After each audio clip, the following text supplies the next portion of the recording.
Eu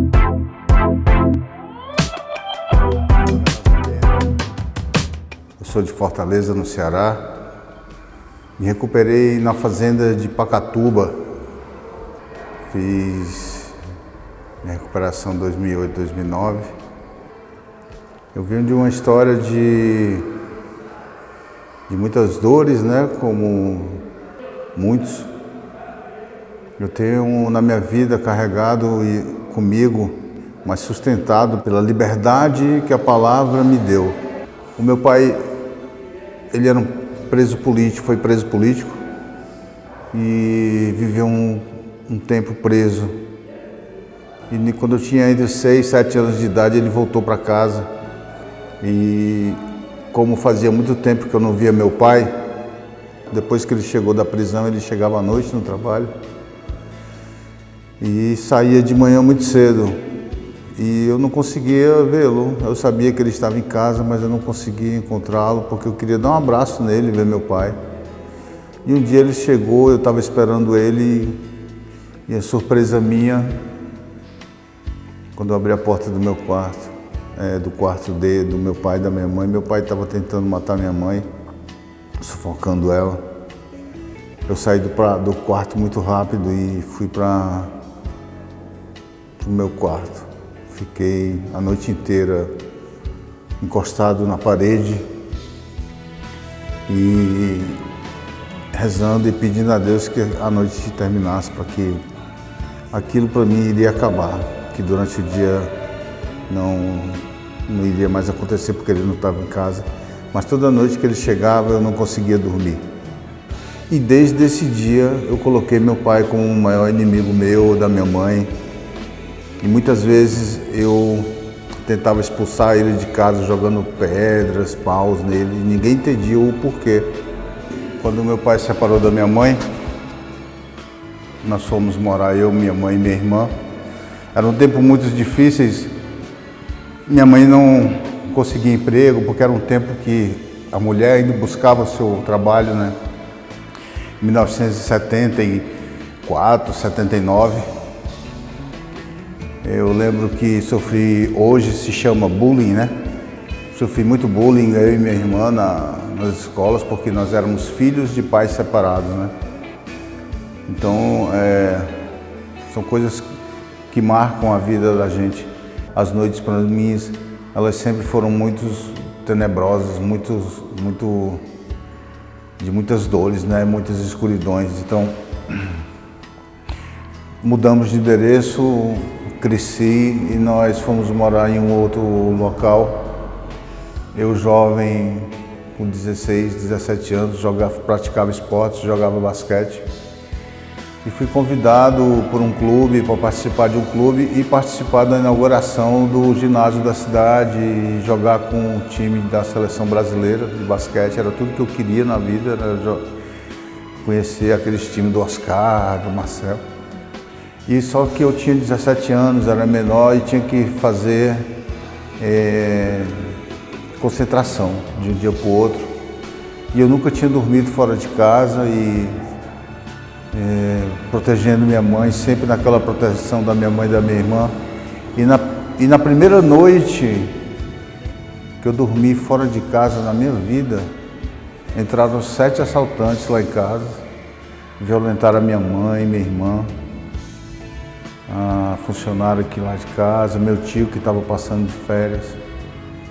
Então aquilo me marcou muito, porque eu arrastei durante muito tempo na minha vida, que era para me estar naquele dia, que era para me estar naquela hora. Fui procurando culpados, comecei a brigar na rua, comprar canivete para me proteger, comprar arma, e, enfim, comecei a beber, comecei a fumar. Na verdade eu comecei cheirando lança-perfume, depois comecei bebendo, fumando. Comecei a ir para festas, né? Até que um dia faltou comida na minha casa, eu percebi que lá em casa faltava comida. E eu fui pedir ajuda ao meu pai, e meu pai disse que não, que eu me virasse, que o que ele dava para nós era o suficiente. Mas Aquilo, na verdade, hoje eu entendo que aquilo, na verdade, foi uma educação para mim, né? Porque ele me fez me sair da minha zona de conforto e buscar o trabalho. Mas esse trabalho foi ele que me deu, ele que me colocou na empresa que ele tinha, consegui trabalhar meu emprego e consegui sustentar minha família. E comecei a trabalhar na agência de publicidade dele e comecei a conhecer os filhos dos clientes dele, que eram empresários, industriais. E eu fiz amizade com eles, só que eram jovens ricos, que a brincadeira deles era usar droga, cocaína. E eu não sabia o que era e me ofereceram e eu usei a cocaína a primeira vez. E depois daí foram 26 anos, né? 26 anos de uma escada e de uma crescente e uma decrescente, né? Eu passei muito tempo usando droga, trabalhando, construindo tudo, ganhando tudo, comprando, tive tudo. Tive tudo na vida, mas também eu destruí tudo. Bola de neve, eu vendi casas, carro, vendi tudo na vida. Perdi minha família também, né? Minha esposa e minhas filhas. Cheguei um dia em casa e não estavam mais em casa, estavam na casa da minha mãe. E um belo dia eu estava de madrugada, sozinho dentro de casa, aterrorizado, né, com muita droga. Eu dei meu grito, né? Eu pedi a Deus, Deus me ajuda, eu não aguento mais essa vida. E ele ouviu esse meu grito, né? Ele ouviu meu grito e eu não sabia de que maneira eu sairia daquela situação. Nem meu pai, nem minha família com dinheiro, era uma situação que eu não saberia de que maneira eu ia sair. Eu sei que eu gritei para sair daquela vida. Deus mandou um anjo para mim, que foi minha irmã. E ela, percebendo toda a história, depois que minhas filhas saíram de casa, ela veio falar comigo e perguntou: Júnior, você quer ajuda? E eu não hesitei, eu na mesma hora disse: quero. E foi assim, eu cheguei na Fazenda da Esperança. Ela conhecia já a história do Frei Hans e ela me levou para a Fazenda da Esperança. Vivi muitas experiências lá. E quando eu estava no 11º mês eu tive um AVC. Tive que ir para casa me cuidar, me tratar. A turma que eu entrei estava terminando, concluído o ano, e eu queria ir ver eles, né? Eram tempos bem rígidos, né? Não podia, quem não era ex não entrava na fazenda. Então eu não era o ex, então não deixaram eu entrar. Andei 40 quilômetros para não entrar na fazenda para ver meus amigos e eu fiquei muito bravo, Aí eu disse, mas eu amo isso aqui eu quero para mim, e perguntei o que é que eu poderia fazer. Aí, não, só você fazendo o ano de novo. E eu fiz o ano de novo. Depois eu fiz a escola missionária em Lagarto, Sergipe. E depois eu fui padrinho pela primeira vez nas Pedrinhas e até então fui padrinho no Centro Masculino, Rio Brilhante. Fiz escola de comunhão. Fui responsável em Campo Maior. Fui fazer uma experiência fora. Abri um grupo Esperança Viva em Lorena. Foi um tempo que eu vivi fora também. Construí a minha vida toda novamente fora. Abri meu próprio negócio, mas eu senti um vazio dentro de mim, né? O vazio, saudade dos meninos, mas eu sempre estava vindo na fazenda. E isso era o meu alimento, isso era o que me deixava de pé. Dia após dia, só me alimentando desse amar, desse servir. E foi aonde realmente eu entendi que a vida fora dessa experiência de doação, de voluntariado para a fazenda, concretizou, né? É o que eu quero. Era isso que eu queria estar. E num dia, no encontro de carnaval, no retiro de carnaval, eu encontrei o Padre Luiz e ele disse: você está livre? Eu disse: nossa, padre, eu estou esperando o senhor me chamar e Ele disse, nossa, eu tenho um assunto para conversar com você. E esse assunto era a Casa de Apoio Esperança, que já estava numa experiência com os ex, mas ele foi bem concreto na decisão de que precisava uma coluna na casa para poder ter um norte, os que moravam na casa, ter todo um coordenador na casa, né? Na verdade eu cheguei como coordenador, mas acabei me tornando um como eles, né? Porque coordenar não é tão difícil, mas também não é fácil. Mas você ser família é mais bonito do que ser um coordenador. Então, a vida aqui na Casa de Apoio Esperança é uma família concreta. Aqui são momentos que eu me torno pai, me torno mãe, o irmão mais velho, o avô, o tio, o patrão. Então, essa sensibilidade de entender que cada situação, cada um que vem até a mim, me transforma e me faz uma pessoa nova cada dia, a cada momento, isso é alimento para mim e é o que me faz me manter de pé e ser uma pessoa nova e amar e servir. Vai fazer 16 anos que eu estou nessa experiência. Eu estou com aquele que me faz ser novo todos os dias, né? Tenho uma experiência para falar para vocês de fé. A minha filha Giovana, ela estava com um problema de saúde e eu já estava coordenando a casa aqui. E a casa nós temos um horário para dormir. Ela me ligou um dia e disse, pai, eu estou com um câncer. Ela mora nos Estados Unidos, lá não tem como aqui no Brasil o SUS. E ela disse, estou precisando fazer uma cirurgia, já estou sangrando e aqui precisa de 50 mil reais para poder fazer a cirurgia. E por 10 segundos, eu fiquei pensando, o que é que eu vou fazer? Fiquei pensando em valores, aí eu olhando assim, pensando, mas isso não, quem vai resolver não sou eu. Isso no meu coração, eu já sei quem vai resolver. Aí eu só escutei tudo que ela tinha que falar. Mas o meu humano chamou a atenção de mim mesmo e disse, nossa, o que é que eu vou fazer como pai, né? Como que eu vou fazer? O que é que eu vou fazer com meu pai? E fui tentar pedir à minha família ajuda e quando eu fui falar com a minha família, eles já estavam sabendo dessa situação da minha filha e já estava uma confusão muito grande, porque o culpado de toda a história era eu, porque nós, quando adictos, nós somos culpados de tudo que fizemos, porque nós deixamos um rastro muito grande de sujeira, né, a ser consertada.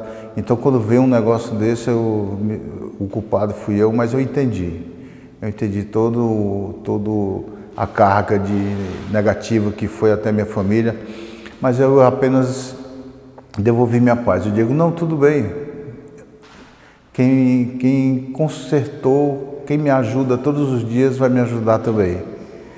A minha família não entendeu, mas eu sabia o que estava falando. E um belo dia, eu estava deitado com essa preocupação e era já quase 11 horas da noite, o portão da casa bateram muito forte. E eu já não abria, porque já era tarde. Mas nesse dia eu saí muito bravo, fui abrir o portão, eu já abri o portão brigando porque estavam batendo no portão e era uma pessoal da pastoral com um morador de rua, com uma pessoa em situação de risco. E eu esbravejando, brigando, xingando, dizendo que por que isso é hora, essa hora ele está batendo no portão. Não. Nossa, esbravejei tanto que o rapaz ficou espantado, dizendo, calma, Nazareno, o que está acontecendo? Você quer conversar, falar? E eu digo, não conseguia naquele momento, até que eu fui calmando e contei a história para o rapaz. E ele disse para mim, Nazareno, eu tenho uma amiga nos Estados Unidos, onde a sua filha mora, que está com o mesmo problema. Você não quer o contato dela para conversar? E eu disse, eu quero. Peguei o contato, acolhi a pessoa que estava naquela dificuldade da rua, dei um banho nele, fiz alimentação, mesmo sendo à noite, quando conversamos um pouco, dormimos um pouco tarde. Quando Quando foi 2 dias depois, eu ainda com aquela preocupação sem resolver, eu passando os contatos, eu vi o contato dessa moça que esse rapaz me deu. Ela morava nos Estados Unidos, eu entrei em contato com ela e conversei com ela explicando toda a situação, que estava precisando desse dinheiro e eu não tinha esse dinheiro, eu não sabia o que fazer. Na verdade, eu estava só desabafando, sabe? Eu queria saber como que ela estava passando por aquilo e tudo. E ela disse: Nazareno, isso aí que estão te falando não é nada disso que estão lhe falando, não. Acho que eles estão equivocados. Me passe o contato da sua filha. Enquanto eu conversava com ela, eu passei o contato da minha filha e de repente ela parou de conversar comigo, depois voltou, aí ela disse: eu estou aqui conversando com ela já. Aí eu conversando, tal, daqui a pouco, depois eu converso com você, eu vou aqui conversar com ela, ver o que a gente pode fazer. No resultado final é que essa moça conseguiu a cirurgia para minha filha totalmente de graça. Minha filha fez a cirurgia, não tinha tumor maligno nenhum e hoje ela está sarada, né? Aí depois que eu tive essa resposta, eu me lembrei muito no momento que eu abri o portão e acolhi aquele que estava na rua, né? Para que nós, na fazenda, conhecemos como Jesus abandonado. Aí eu fiquei pensando, estava com sede, me deste de beber.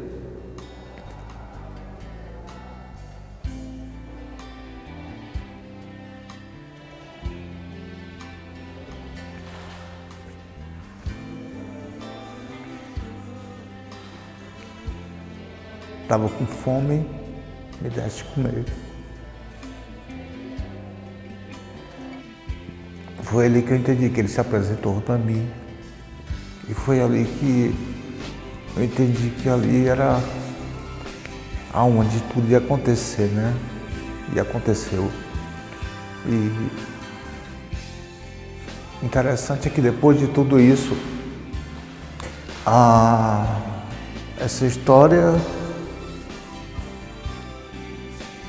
mudou o ponto de vista da minha família em relação ao que Deus pode fazer na vida da gente.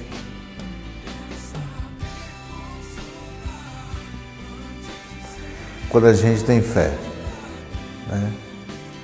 Eu tive de férias em um ano passado e o meu pai, sentado comigo, disse: